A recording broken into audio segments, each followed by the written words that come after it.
Guys আমাদের কিন্তু হলুদের শাড়িটাও চলে আসছে, সাথে ব্লাউজ, পেটিকোট। আমরা কিন্তু হচ্ছে এই যে এটাকে কি বলে, টাইমফুল কালার বলে, বা হচ্ছে ডিপ রানী গোলাপি কালার বলে, আর তারপর হচ্ছে টাইম ফুল, যেটাই বলে না কেন, ম্যাজেন্ডা যেটাই বলে।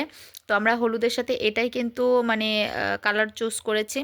আর এটার সাথে কিন্তু সায়া এবং হচ্ছে ব্লাউজটা ম্যাচিং করেছি। আর এটার হচ্ছে মেন যে পার্টটা তোমাদেরকে দেখাবো সেটা হচ্ছে এই হচ্ছে আমার মেন লেহেঙ্গাটা। লেহেঙ্গাটা কিন্তু হলুদ, হচ্ছে নিচের স্কার্টটা হচ্ছে হলুদ, এবং এটা হচ্ছে উপরের যে টপসটা সেটা, দেন হচ্ছে ওড়নাটা।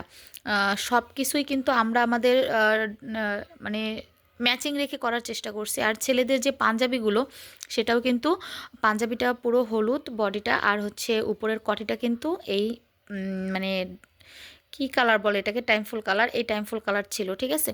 তো আমরা কিন্তু সবাই হলুদের ড্রেস হাতে পেয়ে গিয়েছি। আজকে আমার এবং আমার মেয়ের সেটআপটা দেখালাম আপনাদেরকে। নেক্সট ভিডিওতে তো অবশ্যই কিন্তু আপনাদেরকে আমি আমার দুই ছেলে এবং তার আব্বুর কীরকম ড্রেস আসছে সেটাও আপনাদের সাথে শেয়ার করব। কটিটা কী কালার নিয়েছি সেটাও আপনাদের সাথে শেয়ার করব। অবশ্যই কিন্তু আমার চ্যানেলটা সাবস্ক্রাইব করে চ্যানেলের পাশে থাকবেন, তাহলে কিন্তু অনেক সুন্দর সুন্দর ভিডিও আসবে প্রোগ্রামের, সেগুলো দেখতে পারবেন। তো আজকে এখানে বিদায় নিচ্ছি, আল্লাহ হাফেজ।